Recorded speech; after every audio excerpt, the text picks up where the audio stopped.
And that was in 1910.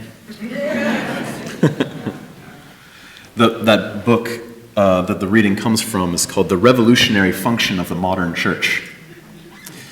So I want to begin in gratitude to Reverend Takahashi and to all of you for having me here this weekend. And just want to share briefly that Leslie and I go way back. She was very good close friends with my grandparents, who founded the Eno River UU Fellowship in Durham, North Carolina. And we were able to reconnect when I began studying at Meadville. And that's also where I was a classmate of Jason's. So yesterday we had a wonderful afternoon exploring the possibilities of community and of justice making. And I'm excited to see what emerges from them. I had the great joy of reconnecting with some of my old friends, and a few of whom I haven't seen since I was a teenager. I'm so thankful for Leslie's mentorship, for your hospitality, and for this opportunity. I'll begin with a story. A friend of mine was speaking to us about her childhood, growing up in New York. She said that she remembered marching out in the streets of that city with her mother, among other mothers and their children, to rage against the quality of food available in their neighborhood. The meat was low grade, often near turning, and not rarely it was maggot infested. These mothers were out there with their children demanding food that was fit to eat, that most basic of human needs. And the friend that was telling me the story, she said, social justice wasn't something we did. Getting out there in the streets was how we were able to survive. And this got me thinking, how do we consider our approach to social justice?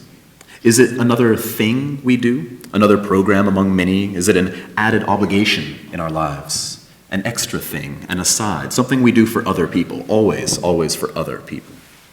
I thought to myself, what kind of privilege am I operating from when I can choose whether or not to do social justice among all the other things I do?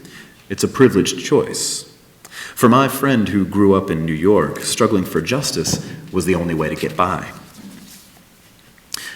Now, there's a quote that I want to share with you, and this comes from an Aboriginal community organizer in Australia named Leela Watson. And she actually says that it came out of a group process. So they offer this guidance to us in regard to our justice work. They say, if you have come here to help me, then you are wasting our time. But if you've come because you know that your liberation is bound up with mine, then let us work together. Liberation is a collective endeavor.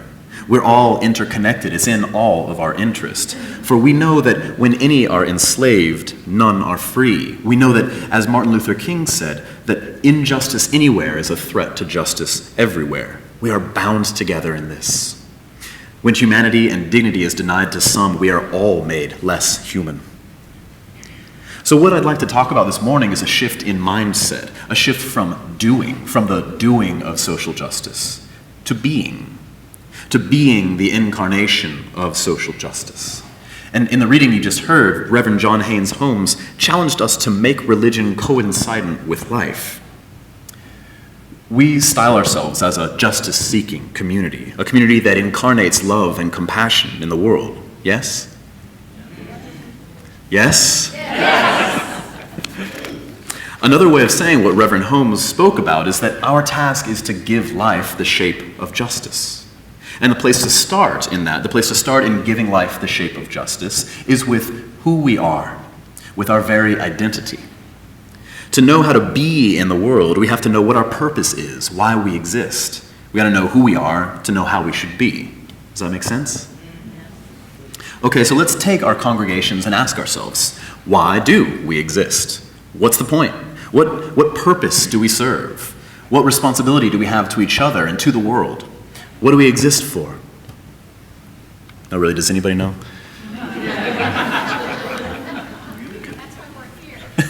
We're trying to figure that out, right? Well, let me ask this. Do we exist to be a club of cool people who think like us? Somebody say no. Somebody say no. Okay, good.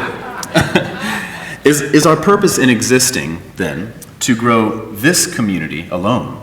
Or is it instead to also grow the beloved community? Do we exist to build this particular institution or the UUA, or do we exist to build the foundations of a just and compassionate world?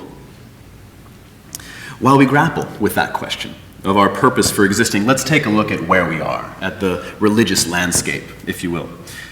It's changing. Demographics are shifting. Our boomers are becoming our elders. Let me rephrase that.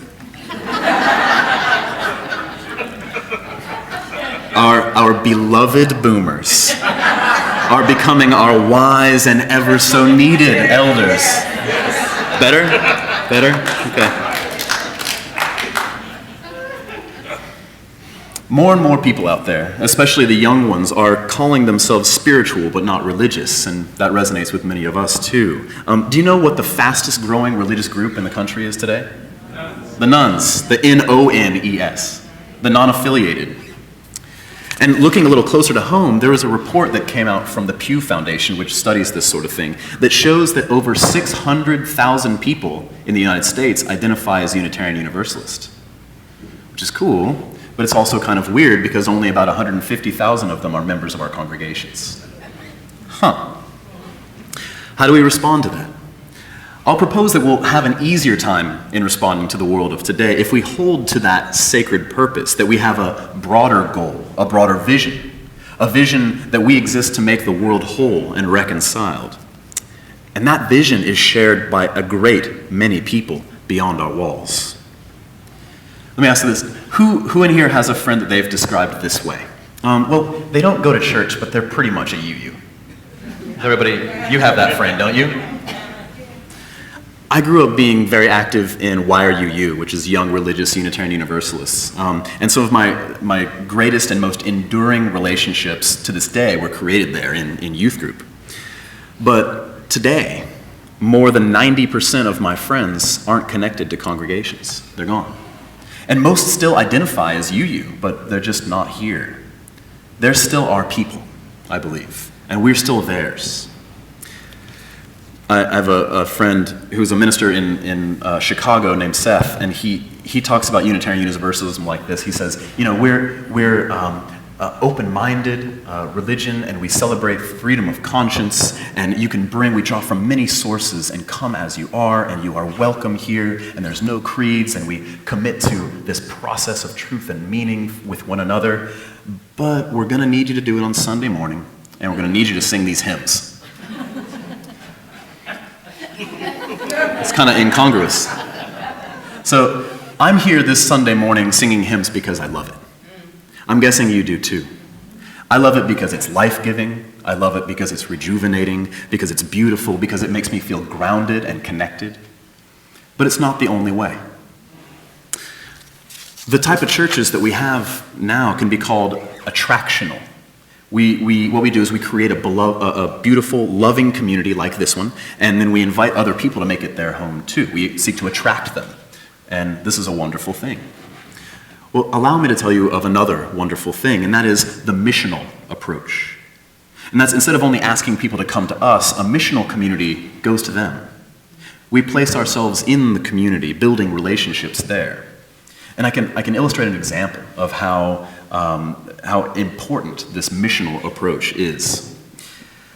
We UUs often talk of our yearning for a more multicultural community. And how do we go about that? Our strategy has been usually to build a wonderful place and hope that a more diverse array of people come to it. And sometimes we even invite them to come see how rad we are. But there's a problem there.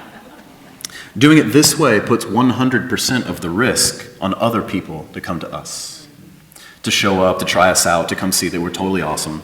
The risk is on them. And this alone won't work. We have to be missional. Some of you might have heard the writings of the church consultant and author Lorne Mead, and he talked about the different types of church growth. He said, of course, there's numerical growth, which we talk about a lot, but he said that there's also relational growth, which is how well we're binding with one another, and spiritual growth, the type of depth that we're creating. That's growth too. Well, the kind of growth that the missional seeks is incarnational growth. This is the ability to incarnate our values in the world, to catalyze change. And the way that we seek to do that is to make our faith coincident with life, to give life the shape of justice. Because perhaps the 450,000 people who identify as UUs and the millions more that resonate with our values and with our vision of the beloved community, people who are out there dying for communities of care like this one, well, maybe these seekers aren't seeking church, at least in this way of doing it. They want something that can be lived out where they sleep, where they work, where they play. They're seeking personal and spiritual growth. They're seeking a community of belonging. They're seeking opportunities to transform the world. And those are the three things that religious communities offer: growth, care, and transformation. But they're looking for different forms, different means of pursuing those three things. And so maybe our growth strategy then shouldn't be to church the unchurched, but instead to grow the beloved community. And that might take us into uncharted territory. Sometimes I find it helpful to think of the church perhaps as an airport. So when you're traveling somewhere, is the airport the destination? No, I hope not. It would be a very sad trip. But is the airport essential to getting to your destination? Yes. And what the church is a connecting place. It's not the end goal. The end goal is a world filled with justice and compassion. And us building and maintaining and growing these institutions is our springboard to that work. So what if, instead of, for our rubrics of success as a congregation, what if we didn't just use the head count? How many people were here this morning? How many children in RE? How many pledging units there are? But as important as those things are, and they are important, what if, for example, our rubric for success was also how many fewer children in Contra Costa County went to bed hungry as a direct result of us being here? This week marked the 49th anniversary of the founding of the Black Panther Party in Oakland. And at the time, the head of the FBI, J. Edgar Hoover, he was talking about what the most dangerous thing that the Black Panthers ever did. Do you know what it was? It wasn't being armed, it wasn't self-defense, it wasn't revolutionary rhetoric, it was their children's breakfast program. It was feeding children before they went to school. That is what the head of the FBI said was the most dangerous thing that they were doing. And it was dangerous because it was building relationships. It was building communities that take care of each other. We need to be that dangerous. And that's what our work really comes down to, is relationships. What we're called to do, this sacred purpose, is to build relationships and build a broader community. And you've all probably heard that adage, don't give a person a fish, but teach them to fish. And I think about that a lot, and then I thought, well, wait, what if the fishing's really bad one day? Then what do? We say, well, I taught you how to fish, it's on you now. So what if instead of giving a person a fish, or in addition to teaching them how to fish, why don't we make a date to go fishing every Friday at 3? I'm talking about relationships, ongoing relationships. This is being missional. This is building authentic relationships. The goal isn't to get people out of poverty, it's to get people into community. So make a date to go fishing. Build relationships with those that aren't here. And how do we know that how we're doing with that, how well we're doing with building these relationships? Here's a simple test. I'm guessing we can probably articulate our values and what we stand for here. Yes? We can say that Mount Diablo UU Church values the inherent worth and dignity of all people. We value the interdependent web of life. But how about this? If we went out into the community and asked people, what are the values of Mount Diablo UU Church? Or what do UUs value? What kind of answers would we get? I don't know. Yeah, right. If they'd heard of us. Yeah. And what would that tell us about what our core values truly are? Now, there's one last little bit I'll tell you before I talk a little bit about the ministry that I'm involved in, Sacred Fire Unitarian Universalist, and how we're developing a model of how to be in relationship with those who share our spirit but aren't interested in our current forms. I'll tell you a little story first. This is a really exciting story about a company that made drill bits. Exciting. This company that made drill bits, they were trying to come up with a mission statement, a purpose statement for their company. What do we do here? So they were having all sorts of meetings between the skilled workers and the management and getting together and brainstorming. And they finally had the big event, the unveiling of the mission. And they said, our purpose is to make the best drill bits in the world. Not very exciting. But it's a lofty goal, to make the best drill bits in the world. And so then the president of the company gets up there and he says, no, that's not our purpose. It's not our purpose to make the best drill bits in the world. Our purpose is to make the best holes. So what we're doing here in our religious communities often is making drill bits. And that's okay, we need those. But they're means to an end. We need to be looking at the impact that we're creating in this world by being here. And that's in our own lives, in our own spirits, and that's in how we take care of one another, and that's how we share that and grow it into the world. Sacred Fire Unitarian Universalist is a ministry that plants and grows missional communities. We're doing this basically by bringing small group ministry, which you might be familiar with, out into the community. And we've been connecting mostly with socially active young adults. We're also really lucky to have a handful of awesome boomers and elders with us. And these small groups come together to form deliberate communities of support for one another in life and in social justice work. These communities seek to be models of the world that we want to live in, the world of justice and compassion that we dream about. And so we're deliberate communities that engage in the spiritual practices of interdependence and solidarity. And a lot of times we talk about interdependence as this lofty thing, but the way we try to look at it is, what does interdependence look like on Tuesday morning when my car breaks down or when I can't find childcare? So really practical things in the world. And solidarity looks like creating those mutual relationships. Our first community is in my town of Carborough in central North Carolina. And over the last year, we've planted communities in Brooklyn, New York, and Seattle, Washington.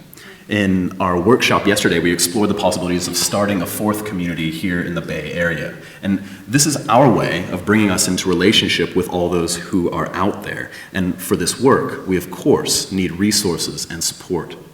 Right now, we're raising the money that will allow us to answer the invitations that we've received from here in Oakland, but also from groups in Knoxville, Tennessee, Chicago, Denver, Dallas, and others. And if you want to hear more about this ministry, if you want to participate in it, if you want to support it, please talk with me after the service. We'll be gathering after coffee hour across the way. And now, congregations too are vital in this process. Congregations too can work to embody social justice, to be it and not just do it. It's both and.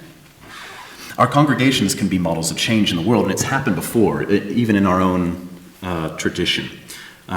I'll tell the story. Way back in the Protestant Reformation, the early Unitarians were rejecting not only the hierarchy and authority of Rome, of the Catholic Church, but they also started rejecting the hierarchy and authority of the local churches. So they said, we didn't trade Rome for the Church of England. What we want is to be free congregations, worshiping as we please. So they all got killed. But the ones that didn't, many of the ones that didn't made their way to this continent.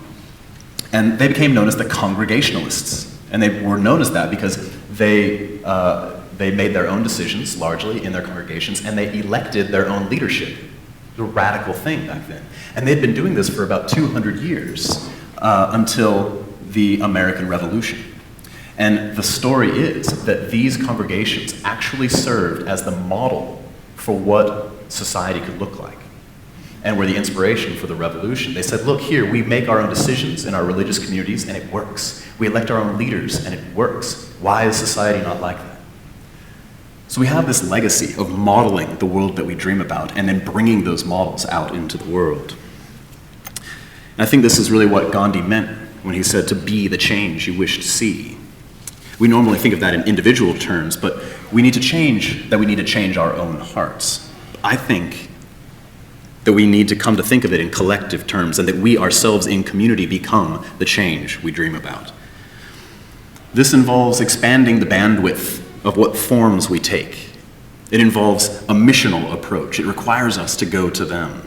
And when we do that, When we truly do that, we can say that we are Mount Diablo UU Church and we are incarnating our values. We are building the beloved community. We hold tightly to that greater sacred purpose. We are Mount Diablo UU Church and we are social justice. So let's be dangerous together. May it be so.